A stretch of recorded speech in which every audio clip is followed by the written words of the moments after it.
Beaucoup de Québécois et de Québécoises se questionnent en fait sur quelle est la place de l'islam dans notre société aujourd'hui. Eh bien, aujourd'hui, on va démystifier tout ça avec une professionnelle du domaine. Elle connaît très bien le sujet. Je parle bel et bien de Razika Adnani, qui est une islamologue, philosophe, auteure. Elle a sorti un livre justement en 2024 intitulé « Sortir de l'islamisme ». Razika, bonjour. Bonjour, merci pour votre invitation. Merci à vous d'être là, c'est un réel plaisir. Je vous pose la question, Razika, comment on fait pour sortir de l'islamisme?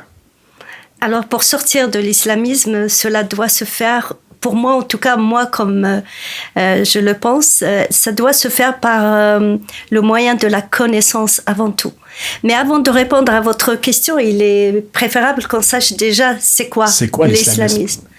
Parce que le terme islamisme, quand il a été créé au XVIIIe siècle, il désignait tout simplement la religion musulmane. Ce n'est qu'au début des années 1980 qu'on lui a changé de sens en France. Il a été créé en France et on lui a changé de sens en France. Donc les universitaires français ont décidé que le terme islamisme ne signifiait plus l'islam, mais l'islam politique. Et ils lui ont ajouté 2 qualificatifs. Ils ont décidé que l'islam politique était un mouvement contemporain qui est né au XXe siècle et qu'il n'avait aucun lien avec l'islam. Donc c'est la définition qu'on donne aujourd'hui au terme islamisme en France d'une manière générale. Et quand dans ce livre et ce titre, j'utilise le terme islamisme comme islam politique.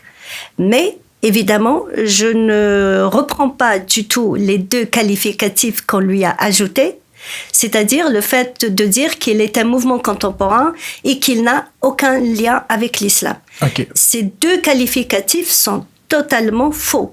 Ils n'ont aucun lien ni avec l'histoire de l'islam, ni avec la théologie musulmane, ni avec la réalité des sociétés musulmanes. Donc c'est un concept qui a été créé en France et pour les universitaires français pour répondre à leur position politique, en fait, sans prendre en compte ce que dit l'islam.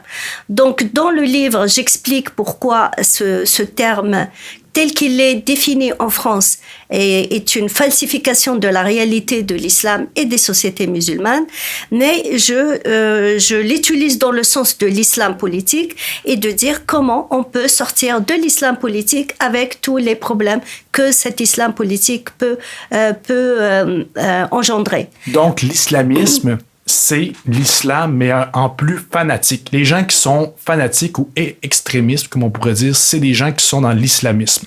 Moi, je dirais l'islamisme, c'est l'islam qui ne sépare pas la religion de la politique. Et ensuite, il y a un islamisme radical, un islamisme extrémiste, un islamisme moins radical. Ça peut exister. Donc, l'islamisme, c'est l'islam qui ne sépare pas la religion de la politique, si je le prends avec le sens qu'on lui a donné à partir des années 1980, sans les 2 qualificatifs que j'ai refusé d'accepter comme je l'ai expliqué.